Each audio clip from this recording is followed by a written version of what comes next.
What's going on, fellas? Here we are. This is the Mythical Fighters Podcast, episode 9, right? I'm right? Yeah, I think you're right. Number 9? I think that's right. Yeah. I'm Evan, that's Gary, and that's Danny. What up? Kick it off with news, right? Yeah, we can talk about news. Well, is there any? I don't have any news. Do you have news? I don't have any news. Well, Tom Aspinall looks like he's planning to make a return quick. Yeah. It looks in shape, and he's planning to return in June. That's what he was discussing. What was it supposed to be? When you get an injury, yeah. It takes a long time, but he said that he's ready. He's ready to return. So that's one of the things that I saw interesting. Say, is there any opponent being named yet? Not yet, but I'm thinking that probably has to be in the top 5, because Sergey is already fighting Blades. Yeah, he already fought Volkov, unless they do a rematch on that, which I don't know if that's gonna happen. I could see it happening. I want him in the top 5 for sure. Top 5 for sure, man. I mean, I think I think I said this last podcast. He's like the biggest question mark in heavyweight to me. Yeah. Because he just looks so good, dude. And I think he's one of the only people that can maybe keep up with John Jones or Stipe. Yeah. Like, because he seems to be balanced out too, along with the athleticism. Right? He's quick and he's good everywhere. Have we seen a weakness yet? No. Have we seen a noticeable weakness yet? I haven't seen it. I haven't watched all his fights in detail, but I don't think I've seen it. No, I think he's for a heavyweight. He's very athletic for a heavyweight, and it's unfortunate what happened in the Curtis Blade fight. I know. And one thing that really caught my attention is that when they asked Blades, I don't know what you guys think, but when they asked him if he was willing to fight him again, he's kind of... he didn't say no, but he kind of... You mean Blades, right? Yeah, Blades. Yeah, he didn't want to. He didn't want to, and I wonder why. Are you satisfied with getting a win like that? Because I wouldn't. No, fuck that. In my he opinion. shouldn't be it, but I guess he is. I think he's just like, I don't want to fight him again because I already got the W, I guess. Yeah, which is a dumb way, stupid way to... Not a fighting mentality, in my opinion. Yeah. No, it's not. It's not really what you want your favorite fighters to be like. Well, he's not one of my favorite fighters, but, it's hard to get behind that mentality, isn't it? You don't get hyped up for that, that's for sure. Yeah. No, not at all. But I can see why if I'm Curtis Blades, though. I mean, shit, man. Tom Aspinall is... Scary dude. Elite level. Looks to be elite level. Yeah. And who was it that he fucking... Oh, it was Volkov that he just made it look easy. Yeah, his ground game is pretty good. Mm-hmm. If you ask me how if I will play it out against Cyril Gane, I think he would just run through Cyril Gane. Yeah. Based on Cyril Gane's performance. The grappling. Yeah, the grappling. Yeah, I agree. And like I said, man, you need to take time, to work on that wrestling. Mm-hmm. I mean, Cyril's pretty exposed at this point. Yeah. Yeah, super exposed. I mean, I think everyone's probably just going to shoot on him, man. If they have any grappling game, Just take him down. Yeah. It'll be interesting to see how Cyril responds to that, man.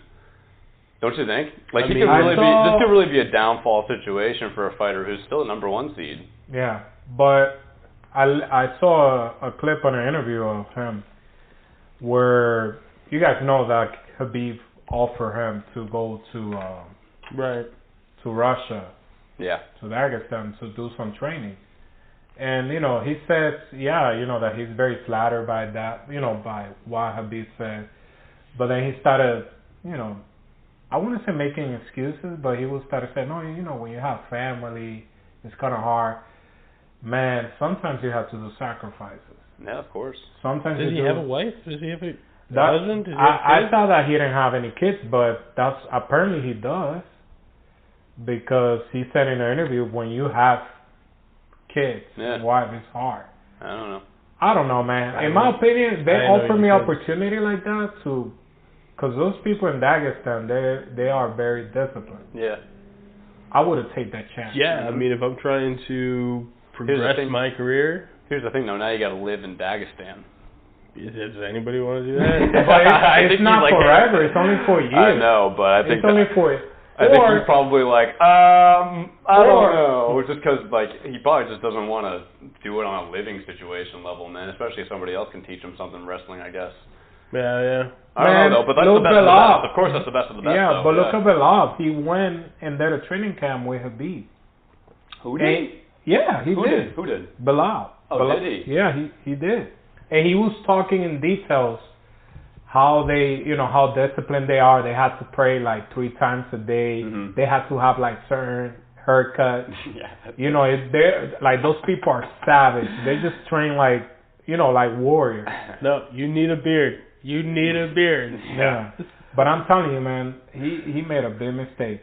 Another news, I don't know if you guys want to discuss this, but apparently Francis Ngannou is close to signing either with PFL or One Championship. What do you guys think about that? Is he actually?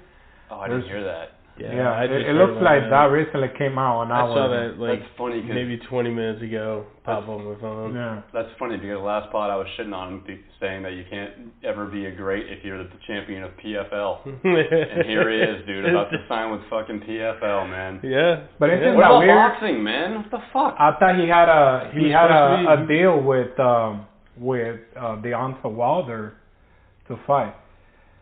In my opinion, man, I think he should have never left the UFC. He shouldn't. But he wanted Tyson Fury, didn't he?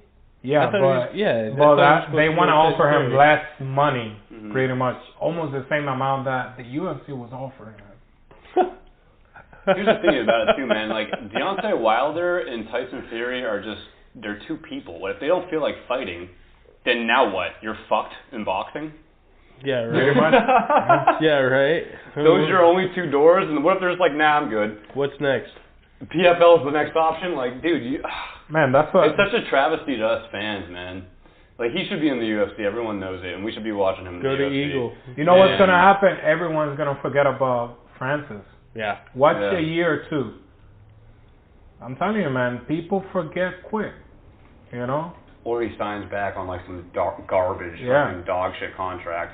Look, Conor. Slap him in the face, yeah. Look, Conor, he hasn't competed in how long? And nobody's really. Like when John Jones was out for 3 years, I was like, damn, it was like really 3 years? Yeah. Because we be getting a lot of entertaining fights. Mm-hmm. And now you can see up-and-coming fighters, doing their thing. You have Hamza, you have Colby on the other hand, big draw in the UFC. And I'm telling you, man, people forget quick. Yeah. So I think he did made a mistake. Oh, huge mistake, I think. Yeah, because he was getting money, but he wanted. And if he can't sign those boxing deals, then is he even going to get paid like anywhere close to that? He probably do, but I think the amount that he's looking for is probably looking for around 30 million. Yeah. Well, that's what I'm saying though. Is PFL going to sign him for 30 mil? Like, probably not. No. So you fucked yourself on both money and legacy now. Let me tell you. Let me tell you why he's making a big mistake. If you're a fighter that is not a Conor McGregor, right? Someone that is not a big draw who bring a lot of attention. Yeah. I could see why you could go to Bellator. They can pay you more. Mm-hmm. But the UFC, you have to. They pay they give you pay-per-view points. Mm-hmm. Yeah. Especially when you're a champion. I mean, I sure hope he goes to One because at least they have an Asian market, don't they? Like, people actually watch One. Yeah. Did anybody watch PFL, dude? No. I have they have like 12 viewers, don't they? Yeah. And let me tell you, we might be outdoing PFL.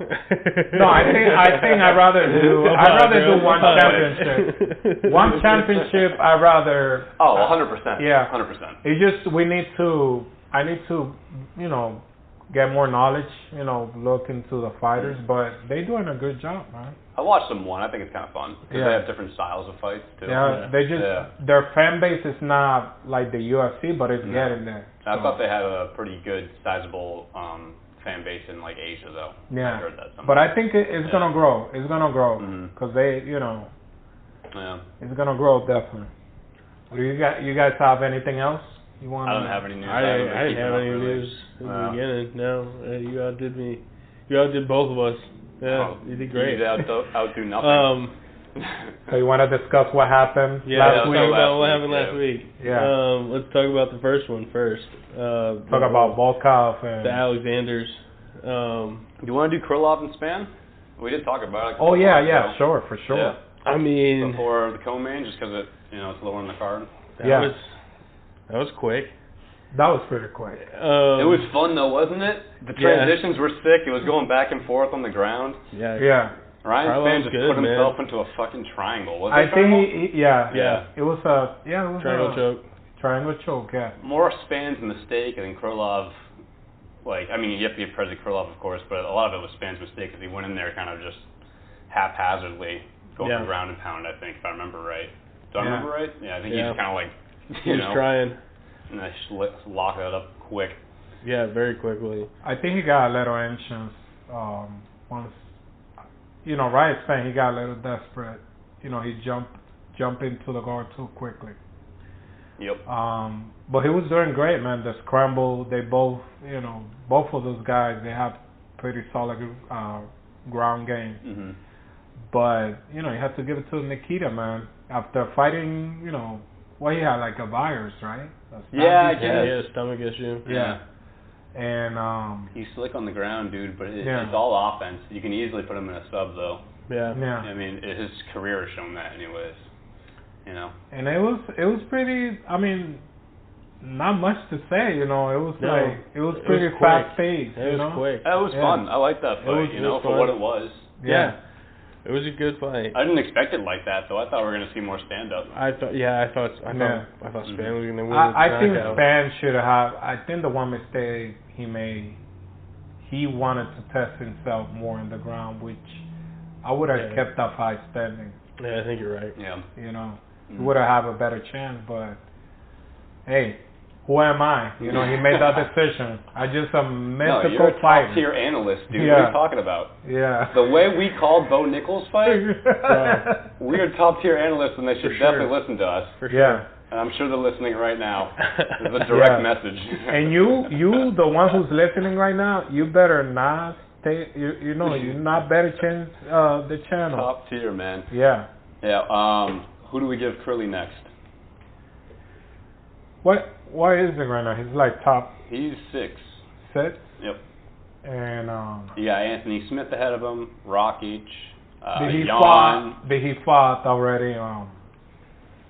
Anthony Smith would be fun. That would be fun. Yeah. I agree. Do a 5 and 6 matchup.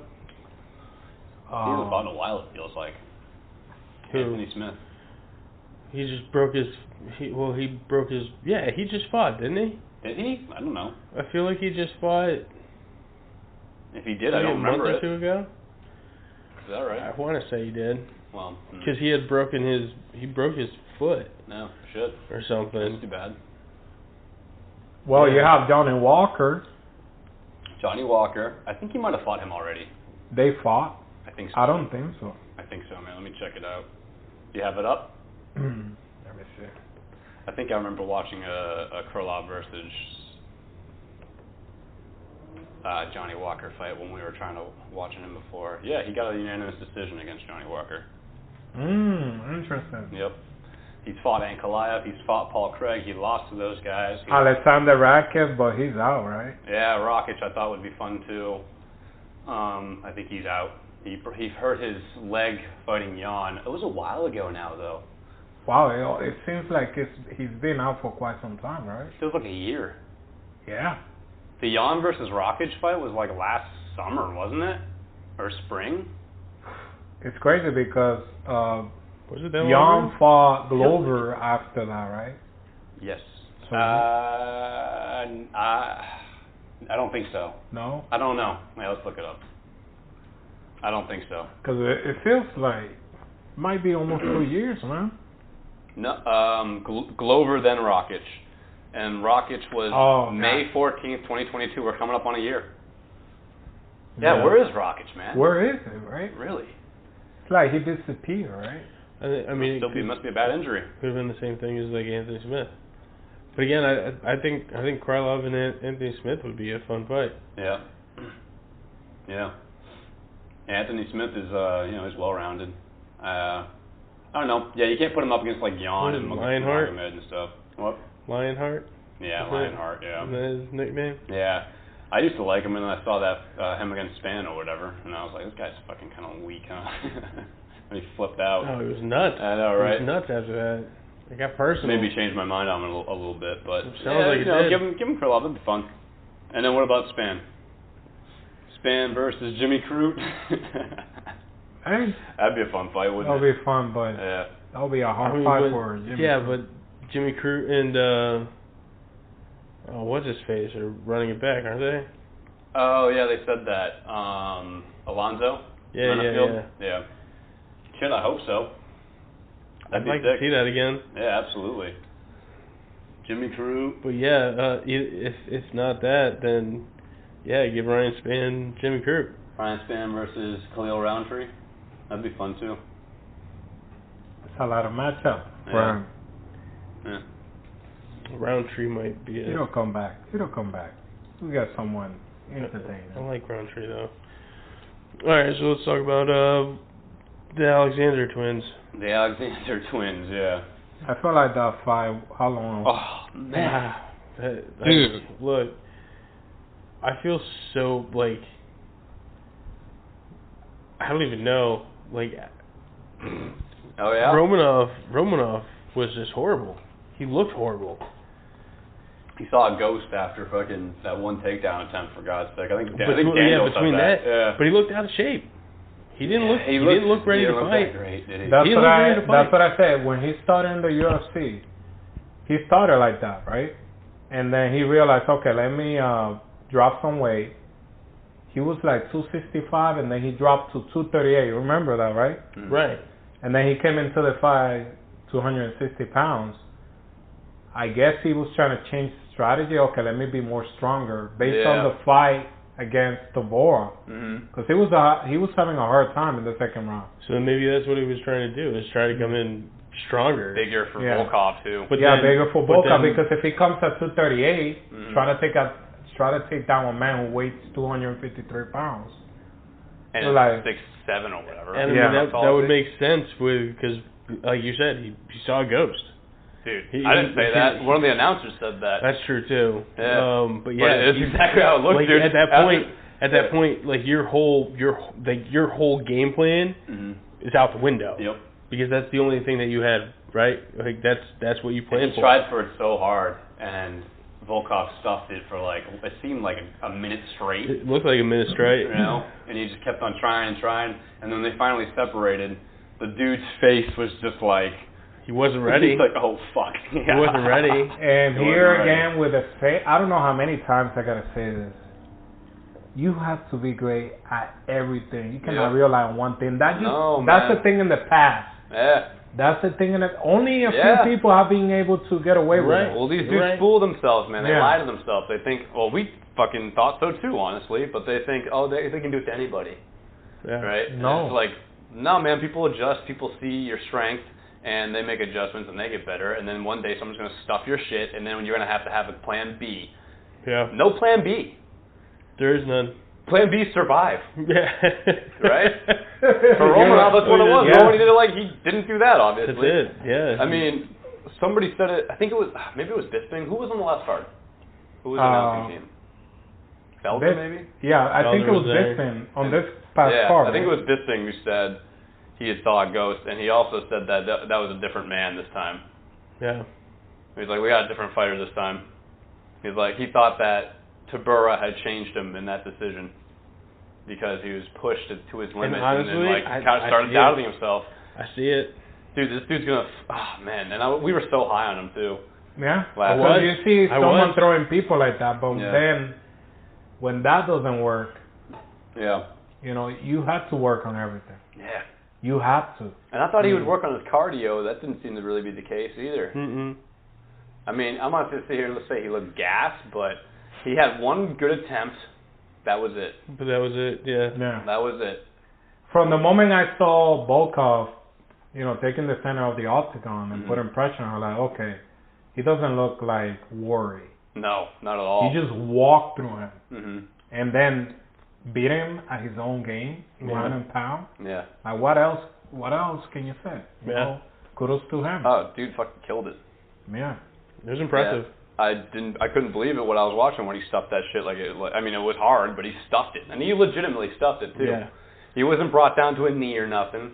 He stuffed that shit, didn't he? Yeah. Like totally. Pure strength. Yeah.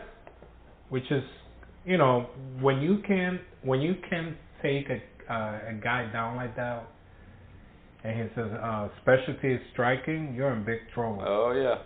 Yep. So. Yeah, the tables turn quick. You have to work on That's why it's so fun though, huh? Because I was watching round one. Once that happened, I was like, oh, we're all gonna be wrong. Oh, we were all fucking wrong as fuck. The minute he didn't get that first takedown, I think I texted you guys like, wow, or something, or oh shit. You know what I mean? Like, uh-oh, this shit's not gonna work out for him now, dude. Yeah. It's all downhill from here. Yep. Because he worked so hard for it. That was the problem. And nothing. He had one. He had one thing. He had one thing. And he didn't look like he was in better shape, so I wasn't predicting, a 3-round effort of takedowns. Nope. Yeah, that was it, man. So what's next? For him, work on his striking. That's what's next. That is what's next. What? No. And cardio, bro. What's next for Get on the Volkov? treadmill. What's next for Volkov? Give him Ty. Volkov. Give him Ty. Yeah. That'd be fun. Yeah. I definitely agree with you on that. That'll be a fun fight. I'm trying to pull up who he fought before. He fought Blade. He fought Ty. He fought Tom Aspinall. He lost that fight. He has a win against Rosenstrike. He finished that fight. Okay. Who else has he fought? He has fought a lot of guys. That's about everybody that's still he has here experience anyways. in the octagon. He fought Lewis. He fought Ty. Lewis. Yeah, Ty. Or Sergey Pavlovich or something. If you want to go up still. I wouldn't be mad. That'd be fun, huh? I'd like him versus Ty, man. I think that's a banger. Either one of those is fun. That's a fire of a fight, man. Ty, you put him against anyone, and he's always going to be excited. Because they're just going to stand in the middle of the ring. Yeah, and it's like Volkov's going to have to eat a couple. They're both going to eat a couple. Yeah, but yeah. And Ty eats that shit for breakfast. Bro, Ty's nasty, man. Yeah, Ty's one of everybody's favorite fighters, I feel like. Yeah, you're not wrong. Hard to dislike that guy. And his fight style. Yeah, I love that guy, man. Definitely, when he beat your boy Lewis, man, I know. Oh, that was nasty. That was nasty. That was a great fight. Yeah. How far can Volkov go? I think... Has he made a run before? I feel like he almost... He was almost... He can't put together wins. Here's the thing. I'm looking at his win streaks right now. Too. He's had a 3-win streak before, but it was his first come up. Ever since he can get 1 or 2 and then a loss. He doesn't really have the... Consistency? Yes, the consistency to get to that belt level. It's a shame. But this is 2 wins in a row. If he gets the 3rd one, we're talking about top 3, right? Yeah. It'd be nice if he top gets 3. it against Ty. I don't think he's a champion though. I think Ty beats him. You have an interesting point, man. He was the most he was he had a 4 or 5 winning streak. Did he? Yeah. If you look down. Was that his original come up, right? Yeah. UFC or out of? And then he lost to Derrick Lewis. Yep. I think he got overconfidence in that fight. Yeah, he should have won that fight, honestly. Yeah. And then from there. Oh, that was the. Oh, dude. That was the my balls hot one, isn't it? My balls was hot. Isn't that the Volkov I don't remember, fight? honestly. I feel like that was the Volkov fight. That's a fun fight. But something interesting. He only didn't finish once. That was the 3rd round. Yeah. Tom no. Well, Tom Aspinall. Yeah, you're right. He lost to Tom Aspinall. No. Yeah, but he only being KO once. Yeah.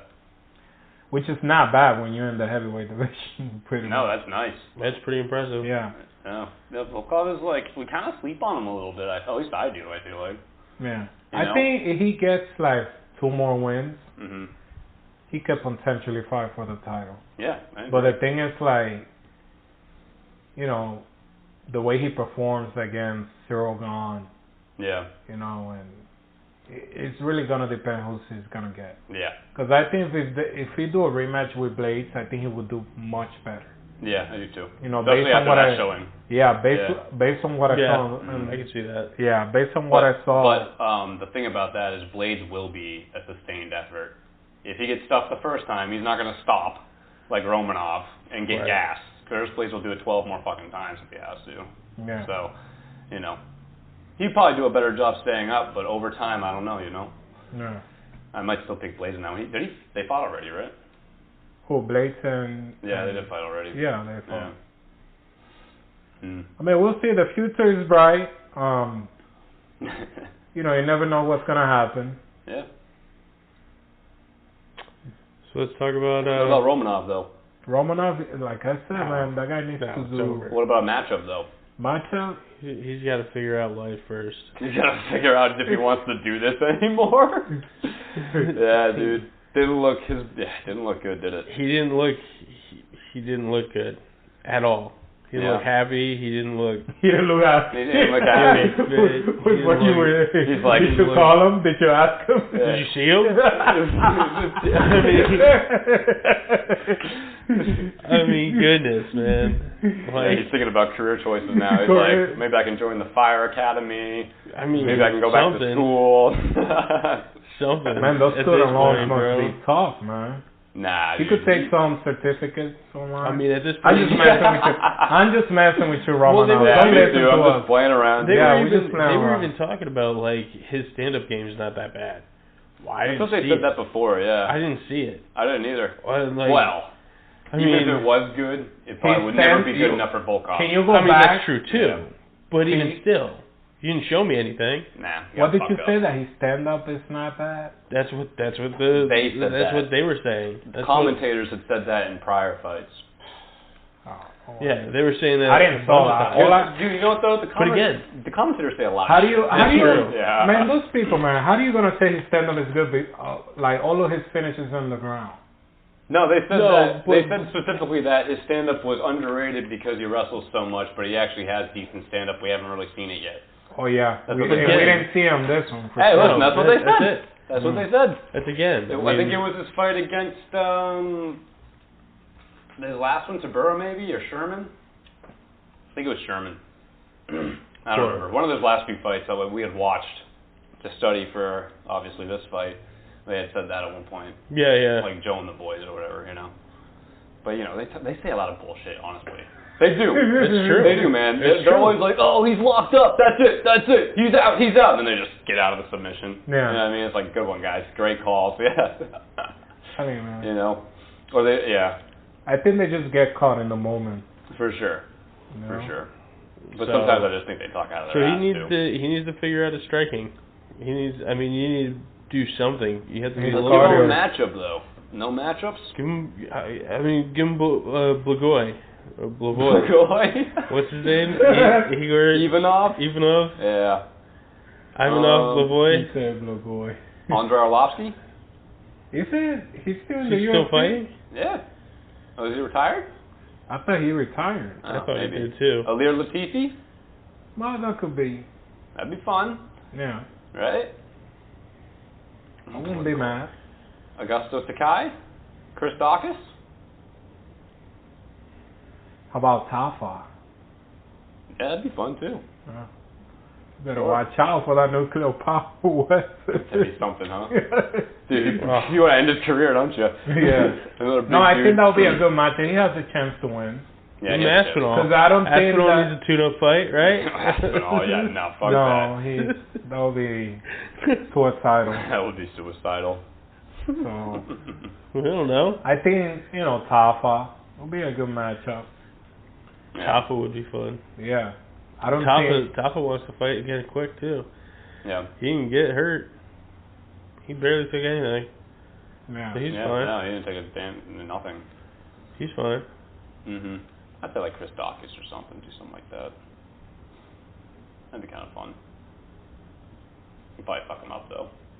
take him down. I like the Tafa though. Yeah, I like the Tafa. Yeah, it would be fun, right? I like that. You both have one thing they're gonna rely on. It's just like who's gonna get it off, right? Yeah. Takedown or the one punch? What's gonna happen? Body slams or KO? Yep. Right. One punch walk off. You'll know. Either way, it's gonna be fun. Yeah. So, and then let's talk about what is it? Bantamweight, Merab Dvalishvili versus. I won't even try to pronounce his last name. Dvalishvili. That's what I said. You imagine me saying that, and I do have an accent? No, there's no way. Give it a shot, dude. Come on.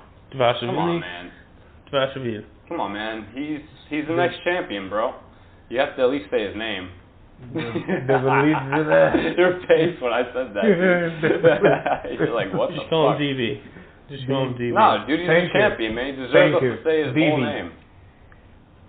Well, respect, man. Believe. Have a better I can name. call him Believe, right? The disrespect. Won't even try to say this man's name. Have a better name, bro. I can call him Believe. So, what can I say about this matchup, man? It's not I'm gonna be straight honest with you guys. This is not my favorite. Danny. It's not my favorite. This is Evan's favorite. This is Evan's favorite all day. Oh, I love Mirage. I respect. You know, if you like it, but bro, I was like, no, I don't like it. Obviously, I'm kidding. Fuck that, dude. 50 takedown attempts, landed fucking 10% of those shits. Landed whatever 11. the fuck it was. That is impressive. Ah, man, I mean, it's impressive, but it's not what I want to watch, man. He's Yeah. avoiding fighting by grabbing legs. That's what I see, dude. I know it's like good for points. I understand control. I understand judging, but we're doing a lot of grabbing and not a lot of fighting and damage. Yeah. I want to see damage, man. I want to see damage. I mean, he got Young got a black eye, which I don't know how he got that. Was the elbow, right? I think. Yeah, but he mostly has sore legs, probably. Yeah, probably. And what can I say, man? Young, I think he took this fight too personal. You know, there was some bad blood in that fight. From the moment you saw that he didn't want to touch gloves. I mean, you don't have to touch gloves if you don't, if you don't want to. Mm-hmm. But, you can't come, taking this too personal. If you have a grudge with, with someone, you have to be 100% focused, because that can affect you in the fight. Sure. Because all you want to do is, you just want to knock out the other guy. Mm. And I was pretty surprised. He didn't even try for an uppercut. Yeah, dude. This fight. I was going to say the same thing. Why? Or a knee. Because you see that no knee, no uppercuts. Yeah, that's what I'm saying. Like, out of those 50 takedowns, they were all made because Jan threw an overhand right? Yeah. Or a hook. Yeah. And then he went straight for the takedown. Yep. Every single time. You should have at least one uppercut. You got to... I think maybe it's better for the hooks. I don't know. Is it? I have no idea. Yeah, but you saw that Derry Lewis when he fought Curtis Blaine? I know, but if you throw an uppercut... He could have taken a page... if you miss an uppercut, though, are you basically giving up that takedown? I don't know enough about takedown. Yeah, but you have to take risks. I mean... Of course. No, I hear you. Especially when you have, great takedown defense like he does. Like, why not take that chance? Yeah. You don't have to do a knee, but at least do an uppercut. I know, right? Try to catch him. Try to catch him because... Yeah. I mean, he already took out, take away one of your weapons, which is your right hand, right? Mm-hmm. Like, somehow you got to do something. Because, that guy's like a blanket. All you need is one time. Yeah. Derek Lewis shows that. But, I don't know. I just think, like, he was too emotional in this fight. Yeah. You're not wrong. God, it was so frustrating, man. And they dropped him two slots, huh? I didn't know that, did they? And he got 3 losses.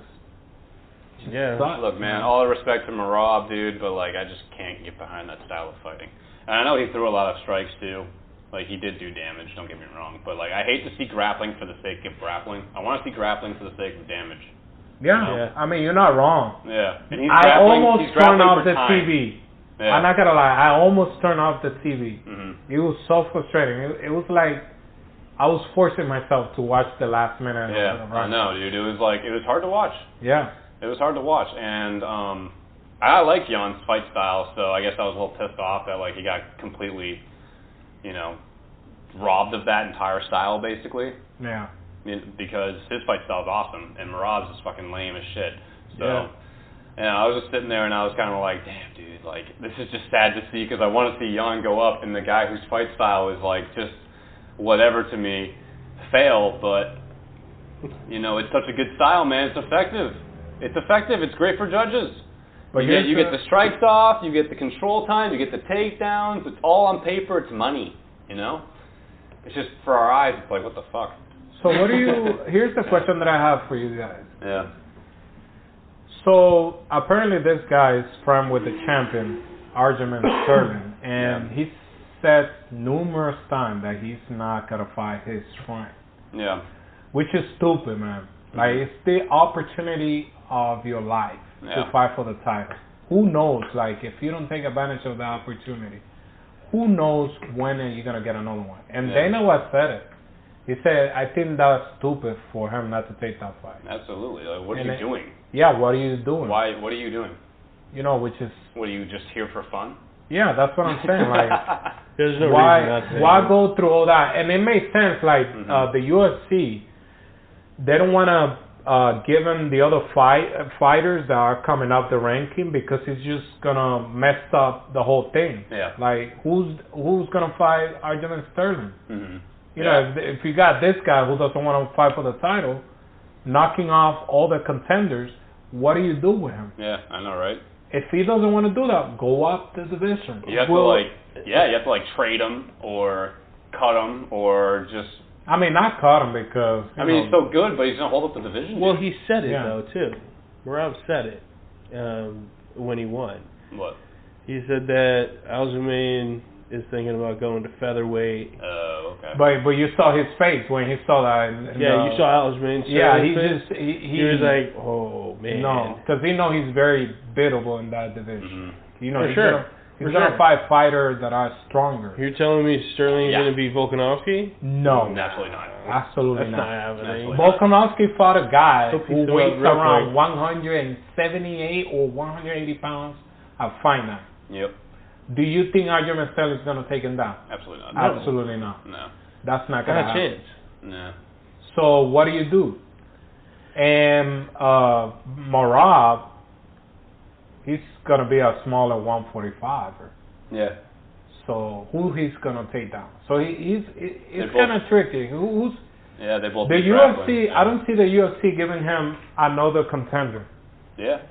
Like you have to fight or Sterling, you take the title fight, or what? Or you have to do something.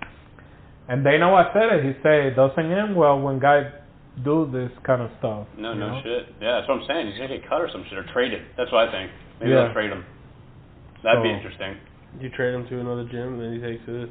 No, to another organization. Oh, to another organization. Yeah, like they did for they traded Dimitri Johnson for Ben Askren. Yeah, which was really a stupid mistake. Yeah, it was a stupid mistake. Yeah. Yep. They've made trades before in between leagues. Oh, it's rare, but it happens. Can you think of other ones? Mark Hunt, he had a contract with Pride. Yeah. And the UFC bought Pride, so they brought him over, and he got the same contract. Mm-hmm. Yeah.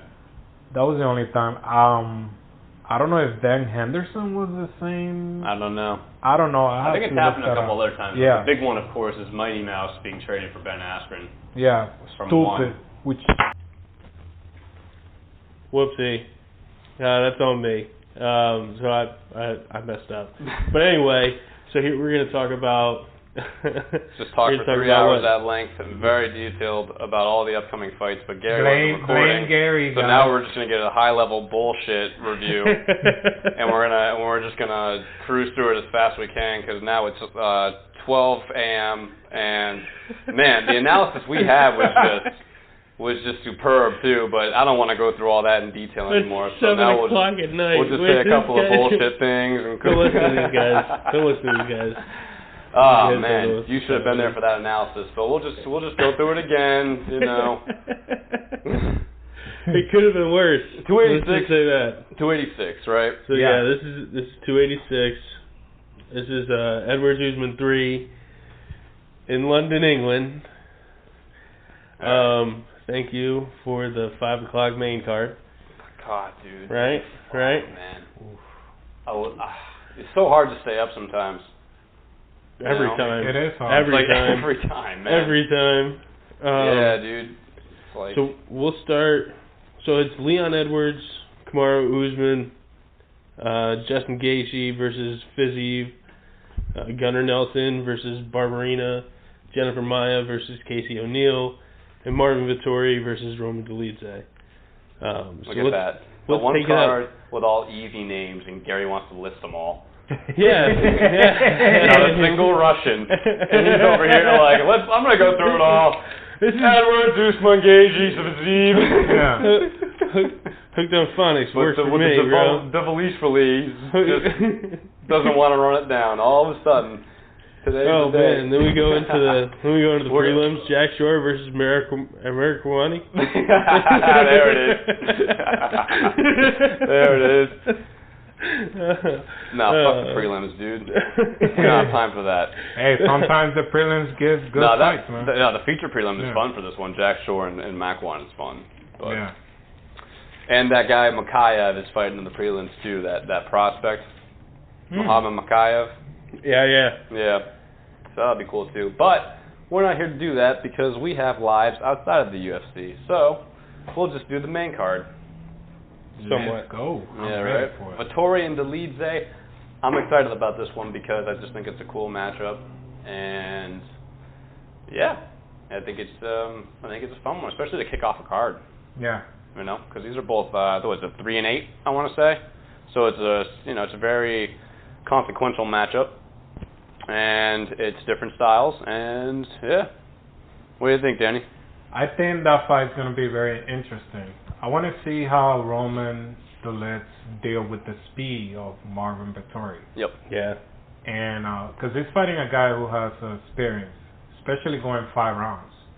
He fought easy twice. The second one was 3 rounds. The second one was 5 rounds.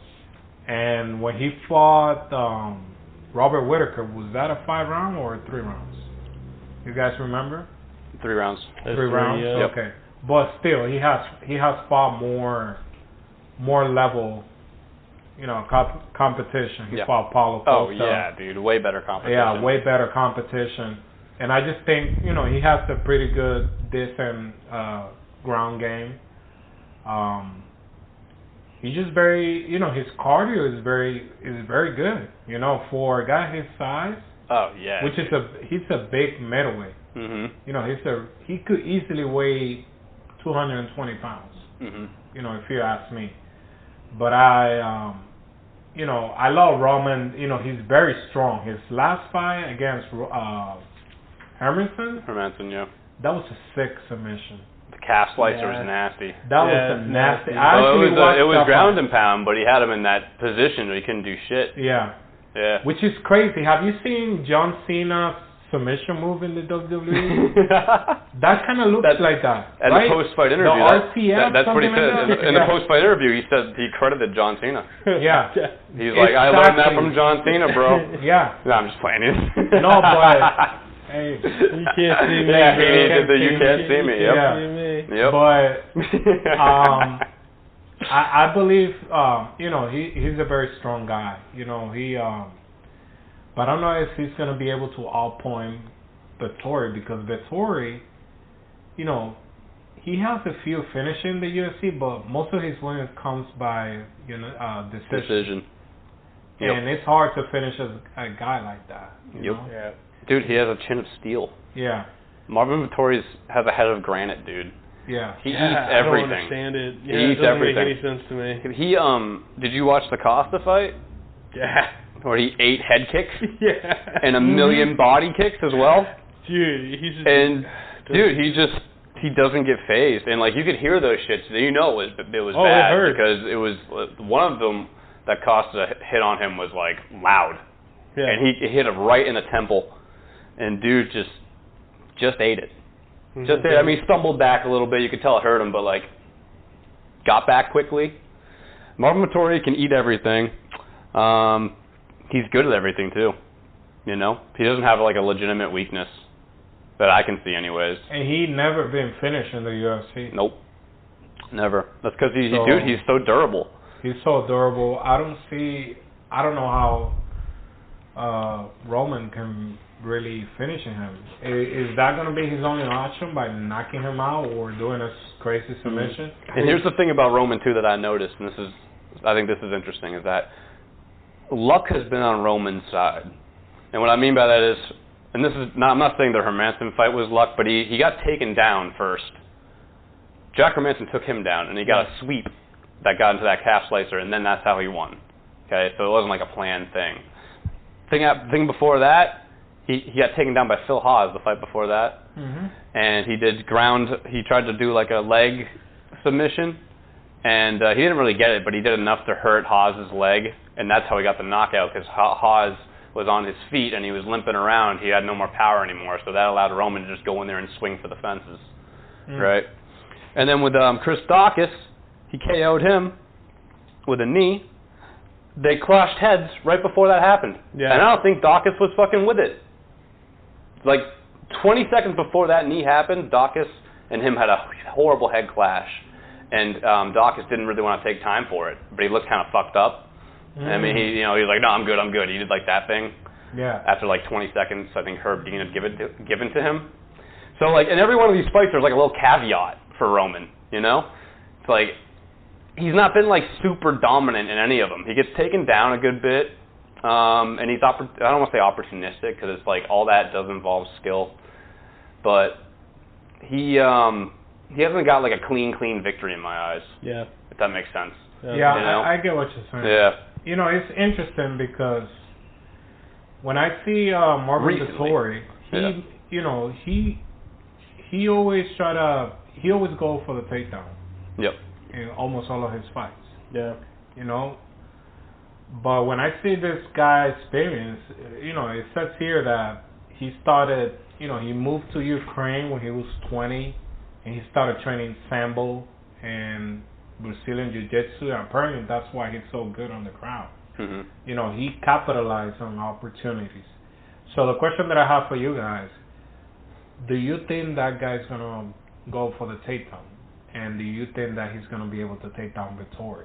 Because Vettori got some, you know, he got some good takedown defense for what I can see. So here's my thoughts on it is, and you touched on it earlier, is Dolidze is so strong. Like, he's like super strong. Like, in all of his fights, he kind of like throws people around. He can take anybody down, and he can keep him down. I don't know if he's going to be able to have as easy of a time with Vettori, because I think Vettori has phenomenal defense, takedown defense, and I think he can hold his own on the ground. He can get up real quick if he needs to. And he's faster. He's a lot faster. So, but I also think that Vettori doesn't capitalize on a lot of things that he should capitalize on. Like what? He openings. He doesn't always attack when he needs to attack, and he kind of he lets up. He just wants finishes, right? Yeah, I mean, you made an interesting point. He's just going for points. He just wants to go the distance, and I feel like that he drags on a lot of his fights. I think he relies on output a lot, like volume. And you're right. That's why he doesn't have a lot of finishes. Yeah, I think he's trying to like outstat the guy in front of him. And I think that's going to be a problem here, because I think Dolidze absolutely can finish him. Oh yeah. So I think the longer this fight goes, I think the more trouble Vettori's going to be in. You think so? I do. Is that guy? Does he have a gap to keep that pace for 3 rounds? That's the question. I think that's the big question. Yeah, all of his recent fights haven't gone past round 2. I think it's a big question, but I think the longer Vettori goes, I think the worse off he's going to be. Because I think the more tired he's going to be, I think Dolidze is going to be able to find an opening. And go for the KO, you mean? Submission. I'm thinking submission, 3rd round. Yeah? Yeah. What about you? What you think? How this? Dolidze's strong, but 52% takedown accuracy against a dude with great defense. I'm not buying that. I think Vettori will keep him standing if he wants. I also think Vettori can take him down if he wants. I mean, he only has 33% defense. The thing about Roman, though, if you put him on his back, he's actually really fucking good. That's true. He has vicious defense. He has a sambo background in his jiu-jitsu. He has vicious ground offense on his back. Like, he doesn't stop just because he's on his back. He keeps on striking, and he tries to get a leg, or he tries to get a sweep in reverse position. But here's the thing, man. This is why it's a cool matchup. Vettori is so good with control time. Yeah. If he gets on top, he's usually going to stay on top. And if Roman's in the bottom, he usually finds a way to get the fuck out of bottom. So that's where it's kind of fun here. But I got to roll with Vettori, man. I just think he's a better fighter all around. He's got cleaner wins. He's going to put on more punches than Dolidze is. He's really defensive, dude. I mean, his striking defense is, like, really fucking high, man. Like, he actually moves his head a lot, and he doesn't get hit as much as other fighters. No. Yeah. Even though he's in the pocket a lot, he evades a lot of punches. And he'll be able, if Roman telegraphs one like he likes to and winds one up, Marvin's going to probably duck that. And I think he'll probably win a decision. He's just got more weapons, man. He's more well-rounded. Yeah. And, and I think he has a better gas tank, too. I 100% agree with you. I think the only fight that I saw that he was getting hit a lot was with Robert Whittaker. Other than that, I haven't seen him get in trouble like that.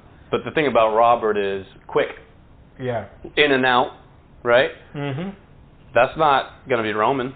No. That's not going to be Roman. He's not fast, man. No, he's not. Very strong. Mm-hmm. And he just has to be aware of his punches. But I think Vettori's the type of guy that even if he did take Roman's big right, he might be able to eat it. I mean, he eats everything, dude. Yeah. He ate a Costa kick to the head. I mean, that's impressive to me, man. Yeah, it is. I mean, he really ate it. I think I'm going to take Vettori. I think the output that he put on the rounds is... I don't know if Roman's going to be able to deal with that type of, output from Vettori. So I think I'm going to give decision, unanimous decision. Yeah. Just because of his Vettori track record, I haven't seen, he has fought top guys. He has fought Adesanya, Robert Whittaker, Paulo Costa, and having him finish. Yep, I know. I think that I gotta give it to Vettori. And the thing about Vettori too, like I said earlier, is just like, do we know what his weakness is? Because I don't. He's not he's not like amazing at anything, but he's really good at everything, dude. Like, you know what I mean? Like, you know what I'm saying though? Yeah. He's not the best at anything. But he's very, very good at everything. Yeah. You're right. You're absolutely right. Yeah. Put it that way. Like, I don't know where I'd do. If I'm fighting him, what do I do? Do I take him to the ground? No, probably not. His problem, I think his problem is he doesn't have a lot of power in his hands. Right. But even if you start boxing him, you kind of have to look for the KO because he's probably going to outpace you unless you're like super endurance too. Yeah. And you can't really even KO him, dude, because he has such a fucking granite chin. It's so hard. No matter which way you want to go with him, it's fucking hard. It is. Yeah. It's fucking hard, man. And Roman, like you said earlier, Roman's level of competition has been not nearly the level of what Vettori has fought. No. So I just think there's going to end up being an experience thing here. But I do think it'll be decision, just because that's what Vettori does. So yeah, I'm with you. Like the only finish he got was a submission, I think. Real naked choke, right? Yeah, something like that. He has a submission in there. Yeah, but I don't think he's going to do that to this guy. Maybe, things can happen in MMA, but... I don't think he'll take him to the ground. And it will be stupid for him to do that. I don't think Vettori will take him to the ground, man. I think he might mix in takedowns just to keep him guessing. Yeah. But I think Vettori's going to try to box him to a victory. Because I think he's just faster and he's more technical with it. I think he is faster. I just don't... I think he's going to get taken down a little bit. Yeah. Well, even if he does, man, like, I don't even know if that's a bad thing for him. I'm not saying Vettori. it's a bad thing, but I think it's a better thing for for Roman. Yeah, I think it's a better situation for Dolidze. Yeah. Mm-hmm. Watch out for the John Cena move. Yeah. You take him to the ground. That's not gonna happen on Vettori, man. No. That's not. But you know, it's surprising that it happened to a wrestler like Hermanson in the first place. Yeah. So Yeah. put it like that. So I guess anything can happen, but True. I would never expect that to happen to Marvin Vettori, man. I mean, his transitions and his wrestling is very, very, very good too. Very, very good. Sick. And his control time is sick. Yeah. When he gets top position, he's a wet blanket, bro. He fucking stays there, dude. You know. That's true. So it's a cool fight, man. It's a cool fight. Because I like Roman too. Like, I think he's fun. And I'd kind of rather see him win, dude. I think he'd be a fun guy to have a come up, but I just don't see it, if I'm honest. Yeah. I'd much Just don't rather- see it, man. much Yeah, rather. me neither. But I think you and me agree with Vettori. You said that you go to. I got Dolidze. Said Yeah, Dolidze sub round 3. Yeah, I say it. Like I say, decision. We're doing it. All right. We're fine with that. So let's go Jennifer Maia versus Casey O'Neill, huh? Oh man. Who wants to talk about this one? I don't know, man. Dude, this is the one I studied the least, so somebody else go first. I'm right there with you. Well, one thing I have to say, Yeah. Jennifer Maia, she Been around gave the champ a little bit of trouble. You know, Yeah. she was having a hard time, and she actually took her down. So one thing that I have to say, she's very strong. Yes. You know, she is very strong. She has a background in Muay Thai, but it's like when I see her fights, it's like it doesn't impress me a lot. Yeah. You know, like for you to be a Muay Thai experience like that, you know, I expect you to finish people. Never. Never. Or rock someone or show up. Like, Never. It's like, Decision. Yeah. you know, I don't see that here. Like, I don't know what was her Muay Thai record. Like, if she was an amateur, I don't know. I don't know If she either. went professional, but she's very strong. I do have to give her that. And she's very good on the clinch. Yeah. You know, that's one thing that I notice about her. She's very strong. You know, her hands, she got decent hands. She gave Valentina a hard time on the mat, though, right? Yeah. Yeah. She actually took her down. Yeah. So, So does she have She has wrestling? She has BJJ. Yeah. she got BJJ. BJJ. Yeah, she Okay. has BJJ too. Okay. Yeah. Only one sub though, Joanne Wood. That's it. Yeah. I mean, in the UFC anyways. I don't know, man. To me, it's like I've only seen her a little bit, but it seems to me like she kind of fights to not lose. I guess like she's defensive a little bit to me. Yeah. It seems, you know. I mean, that's what it seems like. Yeah, I don't know. And But I haven't watched a whole lot of her fights, if I'm honest. And it seems like to me, when I look at her record here, that she loses to strikers like Casey O'Neill, who has decent striking. So I don't know, man. She has really good striking. Ferrio, you say Kugian Casey twice. O'Neill has a good striking? Well, she has grappling mostly, right? She Yeah, can grapple, grappling. But, yeah. About her striking, I can argue a little bit about that. Yeah. Yeah, I don't think her striking is her best. I don't think she's the fastest.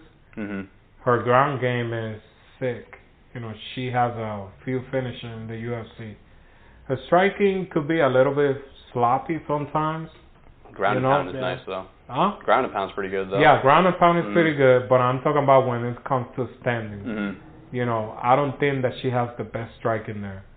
But I like the pace, the pressure that she put on people. And she's very strong, you Yeah. know. And the question that I have is she going to be able to take down Jennifer? Does she has the strength to take that? And one thing that, you know, she's undefeated. That's one thing that, you know, is going to work really good Oh, on she's her. Australian. Yeah. What does that have to do with being undefeated? But her ground is, you know, her wrestling is pretty good. Her takedown is pretty good. I don't know what you guys think. You know, I think that her striking could be a little better, but But she beat Roxanne Modafferi. That's a striker.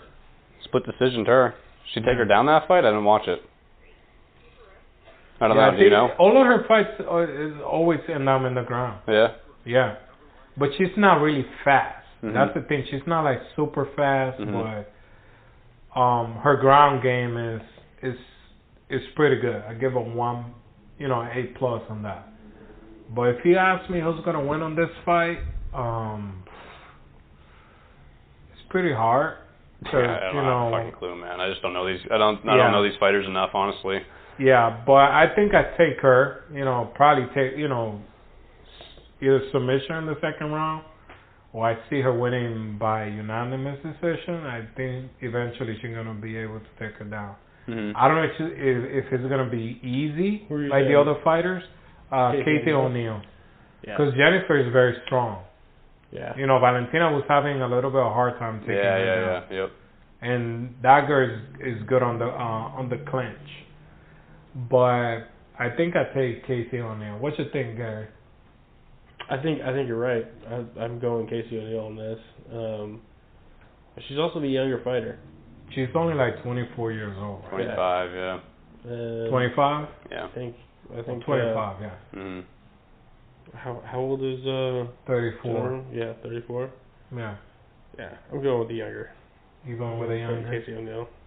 I'll go Gaethje O'Neal, sure. I'll do a unanimous decision. Decision? He's going to be a knockout in the second round. Yeah. I think, I don't know, I just younger, probably hungrier. Yeah.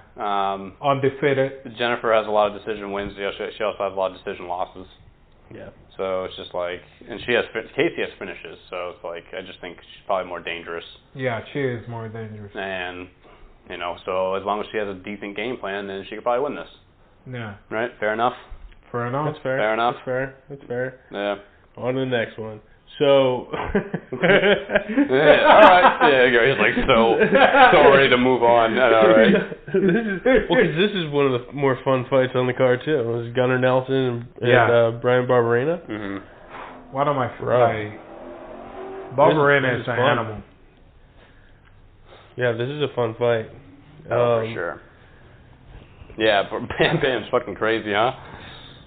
I was watching his fight against Vicente Luque. Man, what a war. Yeah. I know. I mean, he lost that fight. Mm-hmm. But, man, Lucas was having a hard time. He almost got finished in that fight. Yep. He got dropped. And Barbarena, first off, his takedown defense is pretty good. Yep. Because when even Covington, he was, at first, in the first round, he was having a hard time, controlling this guy. And he just got more experience. He fought Leon Edwards. He fought Vicente Luque. Who else had he fought? He beat Robbie Lawler. That was a war. That was a war, dude. Yeah, you guys saw that fight, right? Absolutely. Yep. And it was a back and forth. The one thing I like about Barbarena is like never count out this guy. This guy is very durable. He can go like towards the end, and you cannot sleep on him because anytime he can surprise you. He's got a decent gas tank too. Yeah, his gas tank is pretty good. His output's insane. Like he just keeps throwing. Yeah. Like he just keeps throwing and throwing and throwing. His fights are fun, like all of them. I love. I love his fight. Right, the opposite of Merab Dvalishvili. A great time to watch and always striking. Yeah. A relentless attack. Yeah, he's durable, man. He's got a chin on him. Yeah, man, Bam Bam's fun. He's really fun, but he does get taken down recently. I mean, RDA took him down a bunch of times. Did he lost that fight? Yeah. He lost. Yep. He got but you talk about RDA. I know. RDA. But also, I mean, Gunnar Nelson's good on the ground though. Yeah, but there's a RDA. Matt Brown took him down a bunch of times. Who? Barbarena? Yeah, Matt Brown did. Yeah. And that's important to me because Gunnar wants that takedown, don't you think? Yeah, but that's what I was looking at. That's why I say that. And Gunnar's going to rely on takedown. He's going to do his fucking move, or he does the body lock and go to back, hopefully. Yeah. Right. And then do the strikes in the back. Because he's got a decent chin, but he can't stand with Bam Bam. Can't stand. No, with Bam Bam. he can't. Like you saw that fight with Ponzinibbio. Yeah. Yeah, he can't stand with him. I don't see him. His wrestling is pretty good, but I don't see him like controlling Barbarena like that. Mm-hmm. I think Barbarena, he already fought a guy like this, who wants to take him down. I think he's gonna be very confident in this fight, and I don't think Gunnar Nelson wrestling is as good as Colby Covington, in my opinion. No. Did Colby get him down? Yeah, he took him down. Yeah, but he was having a hard time trying to control him. Yeah. He was, he'd get up right away. He got back to his feet right away. But I don't know, man. I just love Barbarena. Of course, Gunnar Nelson. It's hard not to, man. Yeah, Gunnar Nelson has been in the UFC for longer. He doesn't fight very often, though. But he's been in the UFC longer. But if you ask me who fought the toughest opponents, I will have to give it to Barbarena. Yeah. I don't know if you guys agree with me. I'd agree with that. Yeah. Isn't that crazy? Like, that guy started in 2018. Was it 2018, 2015 when his debut in the UFC? Only it was like 2018, right? It's 2014. 2014? Yeah. And Gunnar Nelson was 2012. So only 2 years. But he has fought more competition. Better competition, in my opinion. So, if you ask me, man, I think Barbarena, he has a better chance. What do you think, Gary? I think second round, first round knockout. Yeah. I got Bam Bam with a knockout. Oh, yeah. No, I like Bam Bam. The energy that he puts out there. I mean, I think Gunner's gonna absolutely go for the takedowns. 100%. And he has pretty good jiu-jitsu. Gunnar Nelson. Yeah, he has great jiu-jitsu. Yeah, his jiu-jitsu is great. But we saw Barbarena when he was fighting Vicente Luque. Or was it Vicente Luque or... No, it was actually Leon Edwards.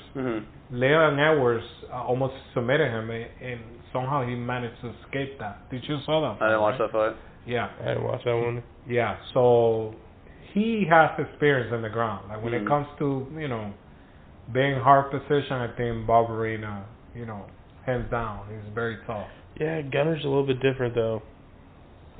I could see who you're going for on this one. But I got Bam Bam, man. I got Bam Bam with a knockout in the first. I think he's hungry. Yeah. I think he's hungry, and you got to feed him. Bam Bam hangs around. I'm going to go Gunner on this one, though, man. Are you? Ooh. Yeah, I am. I think Gunner's a nasty grappler. I think he's crafty. He is crafty. I think he does a lot of weird shit to get his hands on you. And Bam Bam, his takedown defense isn't bad, but it's like he gets taken down, dude. And the thing about Gunner is... by great wrestlers, pretty good wrestlers. Yeah, but the thing about Gunner is if he takes you down, man, you're probably not getting back up. He loves that body lock. Too. He loves that body lock. And he finds it all the time. And if that goes to the ground, dude, I think he's going to be outclassed. I do. And I think Gunner will pull out a decision. That's only hoping that he can fucking withstand some punches, because he's obviously going to take some punches. But Bam Bam's never had like one punch KOs, has he? It's more like barrages. Yeah, it's always barrages. Yeah, right? He's always been on war and stuff. Yeah. But Gunner's going to do his best not to get in a war. I mean, he dropped Vicente Luque. Yeah. One punch. Did he? Yeah. I think I saw that fight, but it's been a long time. Yeah. Wow. Yeah. What? He's the heavy favorite. Who? Gunner? Yeah. Yeah, I bet he is. Dude, the grappling's a mismatch here. I'm telling you right now. Grappling is a huge mismatch. Gunner's grappling is very, very fucking good, and he takes the back often, and he gets that body lock, and he starts to just do these little fucking rabbit punches from the back, and he steals rounds all the time. Yeah. All the time. I say his striking is way better. I mean, his wrestling is way better. His jiu-jitsu is way better. But no, you guys are right though. If it stays on the feet, you can't take Gunner, dude. Gunner's always been soft on the feet. He has the karate stance. He's not like super evasive. He doesn't have a whole lot of urgency. Everything he does to strike is to open up grappling. Yeah. That's basically how he strikes. He's just he's just like a hook and then into a takedown or whatever. Yeah, that's true. He doesn't like really want to be there and trade for very long. You can tell every single one of his fights he's trying to Yeah. He doesn't even throw a lot. If you look at his stats, it's like maybe 10 strikes around. Which is crazy because his stand is kind of like he adopted the karate. The karate Loyola Machida kind of style. Mm-hmm. But he doesn't throw that many strikes. Nope, not really. He just looks for counters and he looks for takedown opportunities. Yeah. That's really it. But the thing about Bam Bam is he'll probably give you a few, dude. He's so aggressive. You know, like you're going to eat some punches in the process, but the takedown might be there. I mean, when you have a guy who's throwing a lot of strikes, it opens up opportunities for takedowns, right? If you overextend. That's true. Right? And it's like, I think Gunnar might have like some success there. I just don't know about his chin. It's just about his chin for me, man. Because Gunnar's going to have to eat some. He's going to have to eat a lot. He's going to have to eat probably a lot, yeah. It's going to be a control time versus volume thing, you know? Yeah. But I'm taking Gunnar. I think he's Gunnar? Yeah, I think he's. I like Gunnar. You know. Going submission or are you going decision? No, I'm going decision. I think he's going to end up getting a lot of back control time. Yeah. Okay. Mm-hmm. Okay, that's not crazy. I'm not. Yep. I'm a little upset, but I mean, I'm a little shocked to be honest with you. Dude, Gunnar's nice, man. Stop sleeping on Gunnar, bro. I'm not. He was ranked at one point. Yeah, no, he was, but I'm just a little shocked that you're going. The thing, my doubt with. No. Yeah, my only concern with Gunnar Nelson is his activity in the octagon. Yep. You know, I mean, it's like Bryce, right? It's like Thug Nasty. Yeah, he doesn't do a whole lot. Yeah. Like he's in there once a year maybe. Well, Gunnar is a one-a-year guy, and he took 3 years off from 2019 to 2022. It looks like. Yeah. He took a loss from Leon Edwards. He took a loss from Burns. Those are killers, though. And both decisions, by the way. And then he took 3 years off, and he beat Takashi Sato. Fucked him up, by the way. Takashi Sato had no answer for Gunnar. No answer. Just tugged downs all day, and Sato was so scared of it, he didn't want to throw strikes with him because he was so worried about the takedown that he didn't even do any damage of his own. Well, Bam Bam's not like that. Yeah. But... I mean, he's got 1 million subs too, man. Oliveira, Zubon, some dude named Albert Timenov, Brandon Thatch, a bunch of no names after that. Zach Cummings, Amari Akhmadov. Wait, Chucky? He submitted Chucky? No, Zach Cummings. Wait, you said Oliveira? Alex Oliveira. Oh, okay. Cowboy Oliveira. Yeah, you know that one? Yeah. I know that one. The Brazilian cowboy. Yeah, he's really good in jiu-jitsu. Yep. He fought Chapka Romanov. Chapka Romanov beat him. Gunnar? No, the guy who he fought. Oliveira. Oh. Yeah. Yeah, okay. He submitted him. Yeah, he fucked him up, yeah. Yeah, I remember that one. Yeah, but Gunnar gets hit, and you saw this, you mentioned the Santiago fight. Yeah. Right, he got put out. And if you can manage to keep him on the feet, Bam Bam will 100% win. I just don't know if that's going to happen, especially in a 3-round fight. I don't know if you can. No, I can see it. I can see both ways, to be honest with you. Gunnar's grappling is very good, dude. I mean, he only been finished one in the UFC. What's that? He only been finished once in the UFC. Yeah. Huh. Yeah, Santiago, yeah. Huh. Mhm. So I could see why you. So what you're saying is it'll be twice after this weekend? Yeah, I'm sure, dude. But interesting, man. So you got Bam Bam. I got Bam Bam, and you have. I got Gunnar. Okay. Gunnar Nelson. Yep. Interesting. Yeah. All right. So let's go on to the co-main. This is so fun, dude. Oh my goodness. I honestly don't know. I don't know what to do with my hands right now. So we got Justin Gaethje and we got Rafael Fiziev.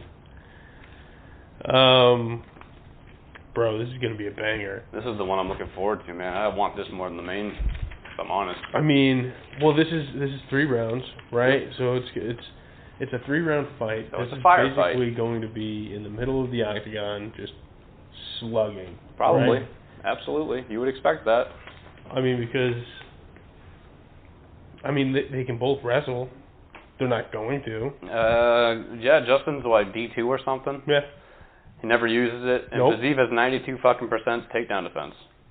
So, yeah, this is standing all day. Standing all day, dude. Standing all day. I absolutely agree. Yep. Fiziev is he's a very dangerous man. Yes, he is. They both are. Super technical, powerful, dynamic on his strike. Explosive. Yep. And they both are. And when he fights, like every time, like when he's in range, he don't telegraph. Every time he's throwing a punch. But he also throws with power. Yeah. And he's willing to stay on the pocket. You know, if it's necessary. He's willing to go on war. So I believe this is going to be a war, but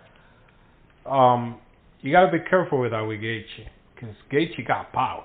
And he loves the wars. He's got a chin, too. Yeah, man. he has a chin. hell of a chin. Yep. They both have decent chins, though. Yeah. So far. But Gaethje, you have to expect to have a better chin at this point. I think because Gaethje has a better chin. Eaten fucking everything everyone's ever had. Given. I know, right? It's just like every fight that he gets into, he eats the worst of punches, basically. It just comes out fine, yeah. That's what he does. His fight against Michael Chandler, you could see a different... That was a war, but you could see more like a calculated Gaethje. Right. Remember, he was getting criticized when he started in the UFC. Yeah. He didn't care like if he gets KO in that fight. He was just like, man, I'm going to make this a war. Yep. And, man, pretty excited. I think, in my opinion, the most excited guy in the division is Justin Gaethje. Yeah. Every fight do you guys ever seen a boring fight from him? Never. Because I don't remember. Never. You know? It's not a thing. No, dude. It's not a thing. Dude, here's something funny about Gaethje, man. Every single one of his fights, except for one, has a finish, right? And the one that doesn't have a finish is the Michael Chandler fight. Yeah. That's his only decision. Yeah. Everything else is KOs, win or lose, and he gets submitted twice by Chuck Olives and Khabib. Yeah. Right? But, like, this dude doesn't do decisions, bro. No. I love this guy. He's one of my favorite fighters. Oh, he's so fun. So fun to watch. That's what makes it so fun. And he's not afraid to fight. No, he's not afraid to take punches. Anybody. No. And he's just a very cool dude, man. He doesn't get in a lot of controversy like that, but... Oh, he talked shit about Chuck Olives and then got submitted. Yeah, he did. You're right. He did. But that's about it, right? That's about it. Mm. He, back in the day with Michael Johnson, there was kind of like a little bit of bad blood there, and he was talking a lot of trash. Yeah. You know, Johnson was talking a lot of trash, and he got beat in that fight. You could see how, you know, he's just very durable, man. Yeah. He can take punishment. Good gas tank, too, honestly. Yeah, gas tank is impressive. The output's impressive, and the leg kicks. Yeah, leg kicks are huge. Especially in a fight like this, man, I think that could be a pivotal thing because that might be the way you take away Fiziev's power, is with the leg kicks. Yeah, right? but it's going to be very hard. And I'm gonna tell you why. Gaethje's going to throw a million leg kicks, though, don't you think? Yeah, he probably... He should. He probably, he should. Yeah. But the movement of Fiziev... That's true. Like, he Good doesn't footwork. stand there. Nope. You saw that fight with RDA? Like, RDA was having a hard time closing the distance. That's why he went for the takedown a lot. And he took it down, like, how many times? Like, only twice? Not very often. Not very often, he stuffed right? nearly all of them. Yeah. And Fiziev is very technical, man. He just... I don't know... I think that he's going to wait for Gaethje to make a mistake. He's going to capitalize, just like he did with RDA. Yep, or Brad Riddell. Yeah. Right? Yeah. So, I don't know if he's going to be able to finish Gaethje. Because, when I see that That's fight the thing, right? It's like, even if he hits that spinning heel kick on Gaethje, is he just going to eat it? Yeah. You know the Brad Riddell KO?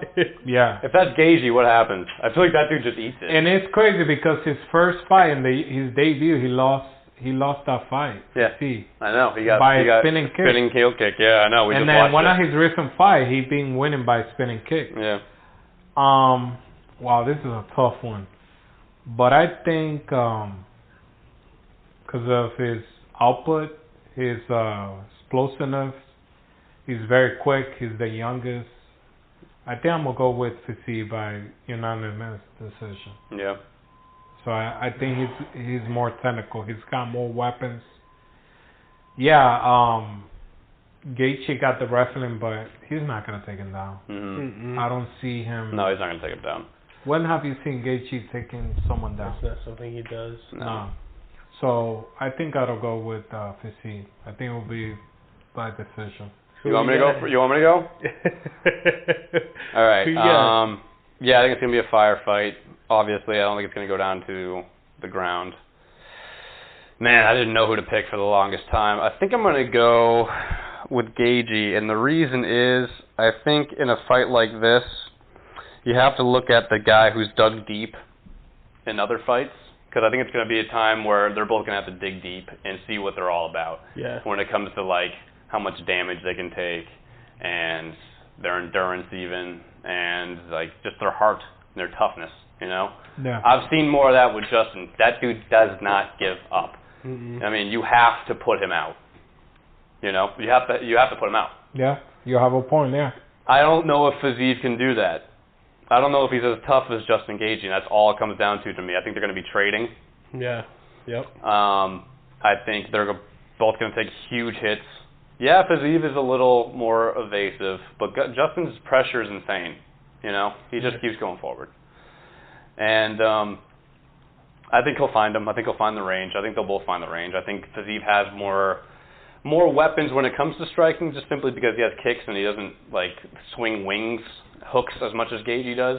He might connect more with Gaethje before Gaethje connects with him because he has like shorter punches, so to speak. Yeah. You know, more technical. But as this fight goes on, it's more and more a Gaethje fight to me, because he's going to be able to dig deep. He's going to be able to tough it out. He's done it so many times before. Yeah. And I don't know if this goes to like round 3, if Fiziev will still be the same guy as he is in round 1. Like maybe not even close.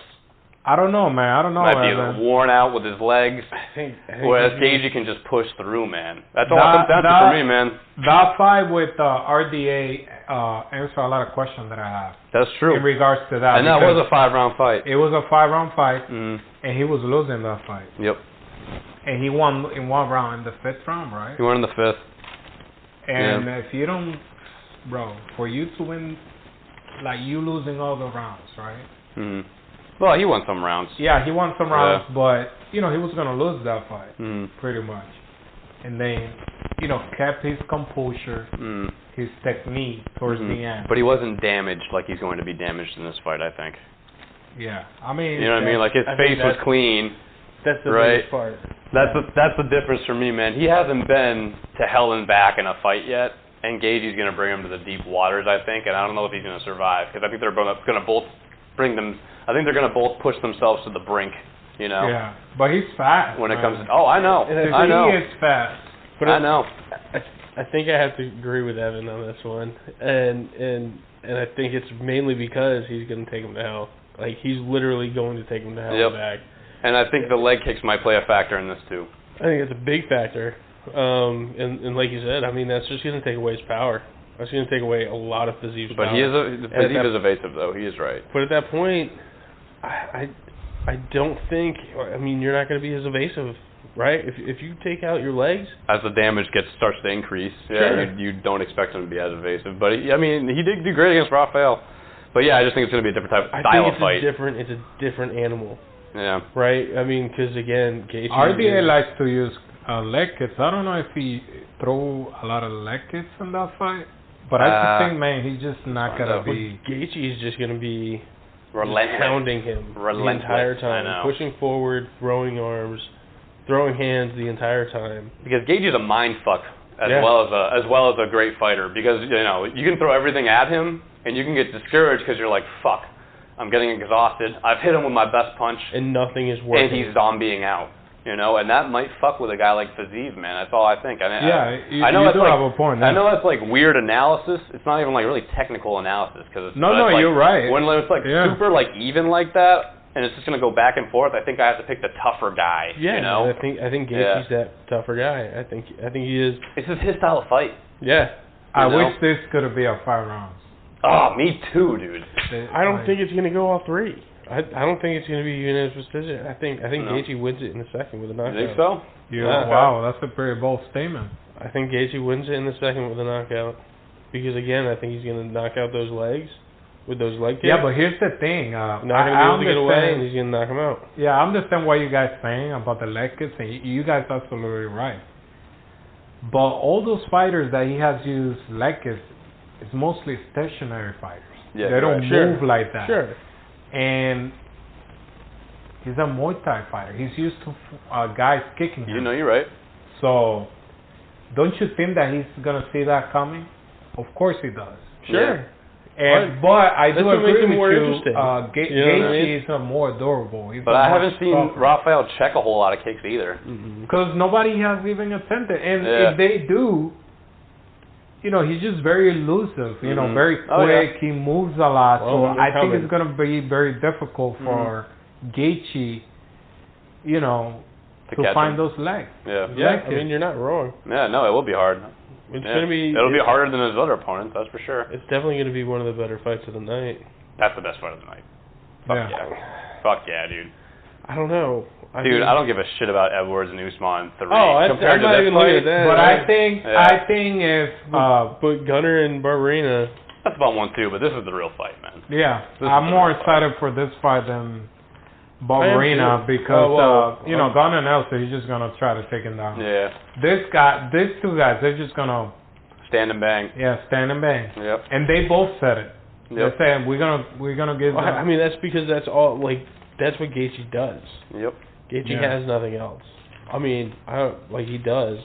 That's what might be the redeeming factor for Fiziev, that it is a 3-rounder fight. Yeah, it could be. He could win a decision. I think if it was a 5-rounder, I'd be more on the side of Gaethje even more than I am now.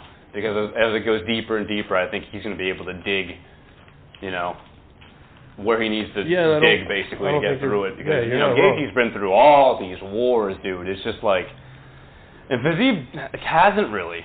I just wonder what's going to happen when he's into a real war. Like, this is a big Like, what's the mental game going to be like? You know what I mean? Is he going to... I don't want to say is he going to fold, but is he going to show signs of just, you know, is he going to know what to do? Yeah. I mean, I could see why. You know, Gaethje, he does have a win over Edson Barboza by, you know, knockout. Yeah. You know, and Edson Barboza at one point was considered one of the best striker in the... He made Tony break, dude. That's tough. That is tough. I mean, Prime Tony. That was before the fall down, you know? Yeah. Well, we don't know if he was in his prime. That started the fall down. But. And he was getting click in that fight. Yeah. So, I mean, this is a tough one. I would not disagree with you. Like, this could go either way. Yeah, there's no wrong answer. I want Fiziev to win, though. Yeah. I would love Fiziev to win. I want Fiziev to win. I think Gaethje wins this. You think so? Yeah. I just think it's Fiziev's time. I think he's very motivated. I'd love for it. You know, I'm not gonna count Gaethje out, but I just think it's Fiziev. I think his momentum, you know, and the level of experience that he's getting, you know, the fighters that he's beating. Well, I definitely think he definitely has a decent arsenal to make a title run. Well, I'm not mad at that. I think he would actually do I don't know. Would he beat Islam? Who? Fiziev? Yeah. I mean, Volk stopped a lot of his takedowns. I mean, he would make. He has a pretty good takedown defense. He has a great takedown defense, man. 92. I don't know, man. I think when a lot of fighters, when they saw the Makachev fight with Volkanovski, I don't think a lot of fighters is going to be as frail as they were before. Well, right, because as long as you have a good takedown defense, you stand a chance. Yeah. You can do something against this guy. But again, not everyone is Volkanovski. But Volkanovski is a different athlete. But you saw now you've seen a man do it though. You know, Fiziev, and that's a game changer in itself. Yeah. Right. Like now there's it's not like it doesn't fuck with your head so much. If you never see a guy stuff a takedown or something against an opponent, it's like what the fuck, dude? You know what I mean? And now that you've seen it on TV and somebody's actually had some success, you know, I think it probably helps the confidence in anybody who's going to face him from here on out. Right. Because now you have somebody who's done it, and you can look at that and study it. And Fiziev has a great try to mimic that. So I think he has probably one of the best chances to make a. Yeah, I think he has one of the better chances in the division. Yeah. Run. I think so. He's like the anti-Islam in a way. Yeah. You know. I could see that. His striking is so clean, huh? So clean, fluid. You know, it's just powerful. It looks so nice. Yeah, this is what's going to make this matchup so, you know, interesting. It's just you got two guys in the top of the division. And that's the thing too, is his striking is pristine. It's exact. Gaethje just really kind of swings. He just swings. He's just swinging for the fences every time. I don't hate it because I mean it gives a good show. But I mean, I still think Gaethje wins this. Hey, I'm picking more the mind than the fighter at this point. I'm just picking like the guy who I think can really dig deeper than anybody else. I want Fiziev to win. There's no wrong answer. Like I think this fight could go either way. The reason why I'm choosing Fiziev is because of the momentum that he's getting. When I see fighters like this are very motivated, and Gaethje has already been there. You know? He has a couple chances to win the title. I'm not saying that he's not motivated. You know, this is going to be the toughest matchup for Fiziev. But I just think Fiziev's striking is just on another level. Yeah, so that's why I'm choosing him. It's so good. That's going to be the most fun one by far. Fight of the night. I already give them their 50K, man. Give them their 50K right now. And we can split it between the three of us. Yeah, is that an option? Yeah, let's do that. We'll take their 50K. Let's do that. We can do some remodeling. Well, this podcast is really paying back so far, so we don't really need it. For sure. Yeah, now that the followers have gotten over 100,000. So. Oh yeah. We're millionaires at this point. Well, you know, we are B-list celebrities. We're all set. Yeah. Penny heirs. Yeah, penny heirs. A little side money. But anyways, so there's a main event on this one too, right? There is. There is. Can Rocky do it twice? Oh man! You guys want to go first, or you want me to go first? You can go first if you want. You want to go first? You want to draw straws? I don't have any straws, but I don't have a whole lot to say on this one, man. I think it's pretty straightforward. No, there isn't much to say on this one because we pretty much we've seen it. We've seen it. And how did it go? I'm gonna give you an opinion. Yeah. A lot of the fans, they think because a fighter lose, you know, when you get dominated like that in a fight, and I'm not saying it was by luck because, you know, I'm not taking anything away from Leon Edwards. You know, that was 100% him. You know, he implemented that game plan. But the reality is, he was getting dominated in that fight. Yeah. He only won one round. Yes, he was. And when I see that fight and I compare it to Amanda Nunes and Pena. Yeah, I know where you're going with this. So you guys remember we watched that fight together, right? Oh, I remember. What happened? The second time around? No, the first one. What happened? With Nunes and who was getting dominated? Fucking Pena. Pena was getting dominated. Pena was getting dominated. Yep. Right. And then took. And it was one mistake. She got rushed. She rushed. You know, and she got tired. Yep. And like I said, the fight is not over until the very last second. It's like sometimes these champions get overconfident and they like think they can't get beat or something, and they make a silly mistake. You know? Yeah. Same thing with Izzy and Alex. Yeah. Yeah. Same thing happened. I mean, that was more even though. No. Pereira wasn't getting dominated. He wasn't getting dominated. He wasn't getting dominated. He wasn't winning. Leon was getting dominated for 3 of those rounds. Yeah. Okay. But I mean, at the same time, if it had gone to decision, Pereira wouldn't have won that. Yeah, you don't think so? No. Oh, I don't know. I don't remember the fight as well, I guess. Yeah, but I don't think I think it would have been close. Yeah, it would It would have been 3-2, but it wouldn't have been. Yeah, I just think that Pereira got easy number. But we talk about something different. They be fighting since kickboxing. But in this fight, you can clearly see the wrestling advantage, Kamaru Usman. Right. Strength. The clinch, Kamaru Usman. Yep. Of course, I gotta give the kicks, the striking, Leon Edwards all day. I don't even know, dude. He wasn't winning in striking in his last fight either. He was getting pushed up against the cage. He landed a couple. Yeah, he landed shots, but a lot of times, the pressure of Usman put him against the cage. He put a high guard on, and Usman would just work the body for fucking 5 to 7 punches at a time, and then come up high with some combinations. Yeah. Like he wasn't even really. Now like, he probably landed less strikes than Usman did in that fight on the feet. I think he did. A lot of people are saying Leon Edwards got tired because of the altitude. Do you guys remember what did they fight? Right, the first one was in Denver. I don't remember, man. It wasn't in Denver. I don't know because the altitude there is higher, right? Yes. Yeah. So they were saying that that was one of the reasons why he was getting tired. So if that was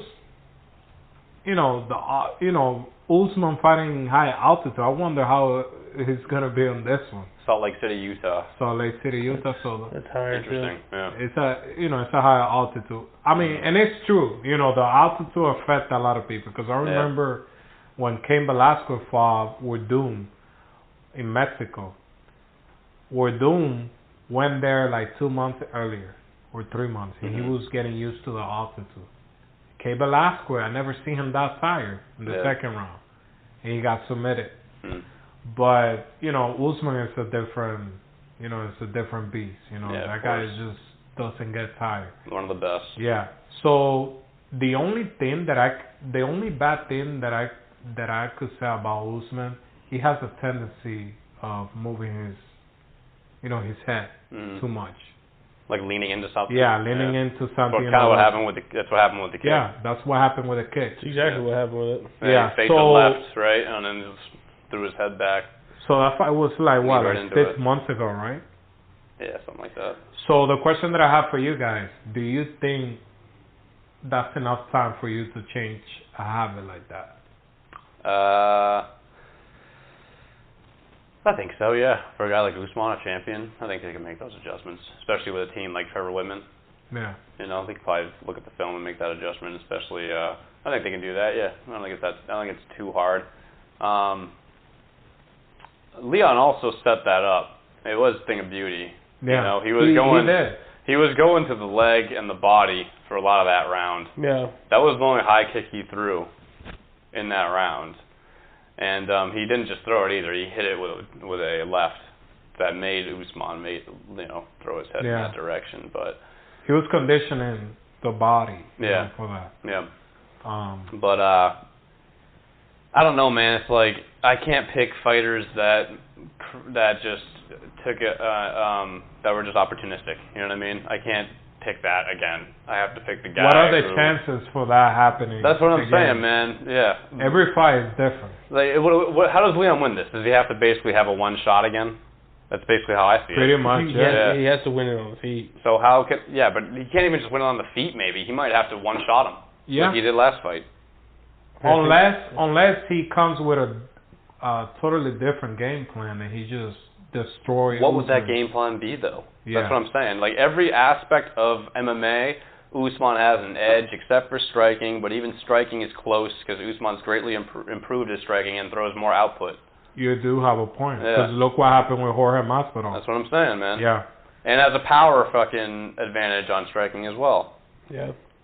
So it's like, is he really having an advantage in striking? Yeah, he's more accurate. Sure, he's more accurate. And he has more options when it comes to striking. He has better kicks. But it's like, Usman can strike, dude. And he hits hard. Yeah, power. And he hits clean, too. He has a nice jab.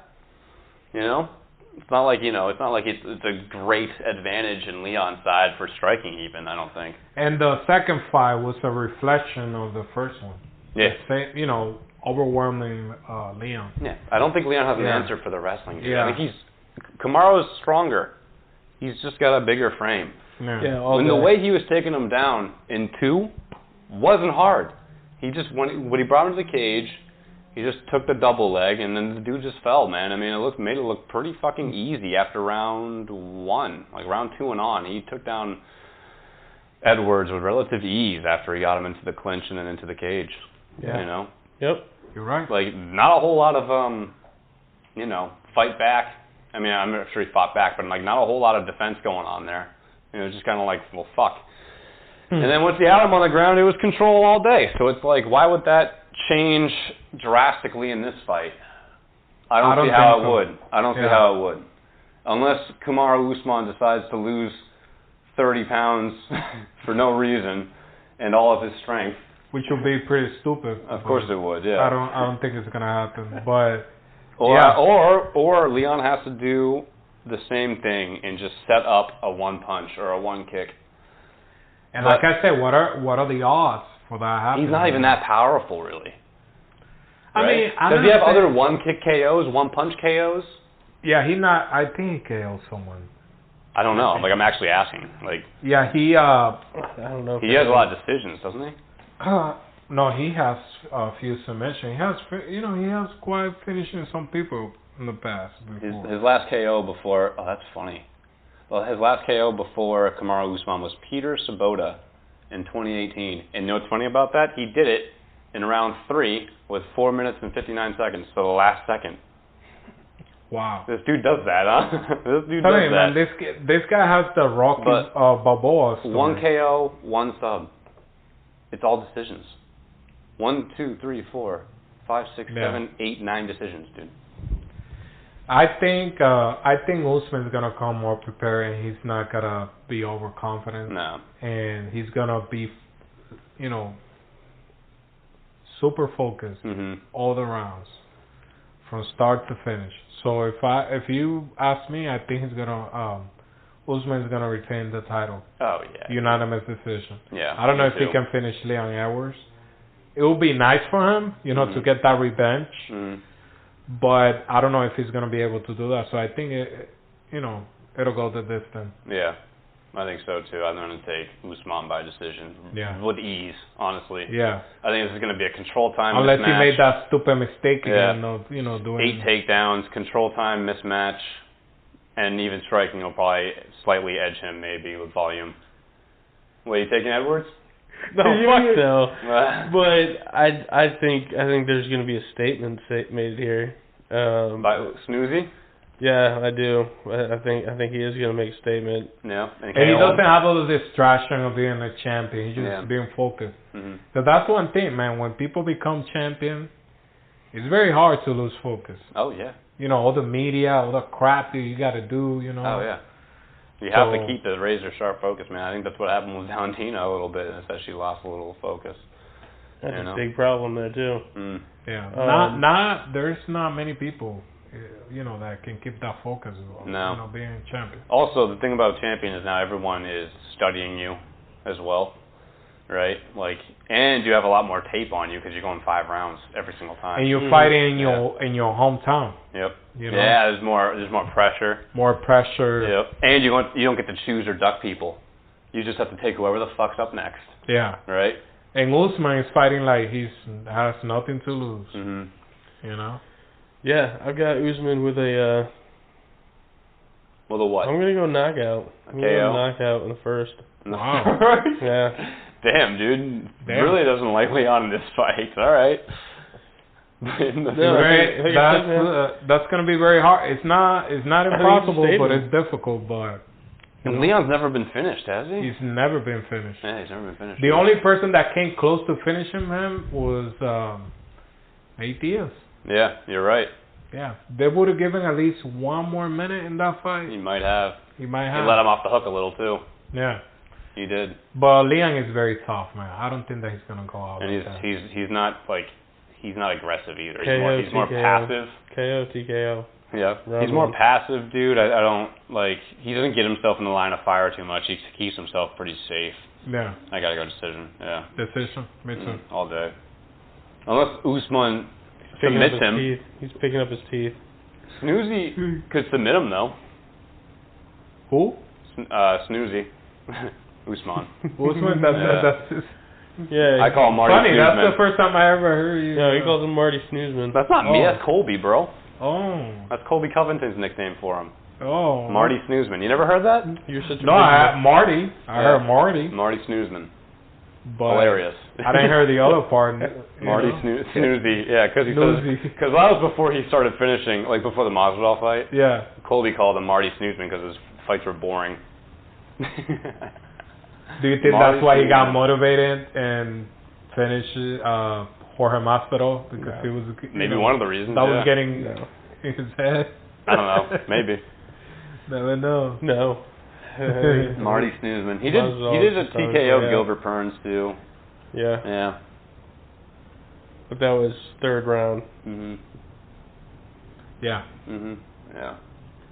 But, both guys, I'm really excited for this fight. Of course, I'm looking for the co-main event. That's going to have a lot of questions. I'm going to be very closely watching that fight. I'm not going to blink. I'm going to be so focused on that fight, man. Oh, yeah. And again, these are this Saturday, 5 o'clock. 5 o'clock fight card. Fuck yeah. It's going to be interesting. But actually can watch them with some amount of focus, dude. Right? Yeah. I'm always sitting there like fucking barely have eyes open, man. I'm like just trying to like stay awake as opposed to watch a fight. Yeah. Well, we'll I don't care if it rains, because when it rains at night, you kind of get sleepy. Oh yeah. I don't. No, it's fine, man. You can open the windows. You can see the sunlight. No, it's too much. So, but we'll be back next week with the results. Yes, Until sir. then, take care. All right.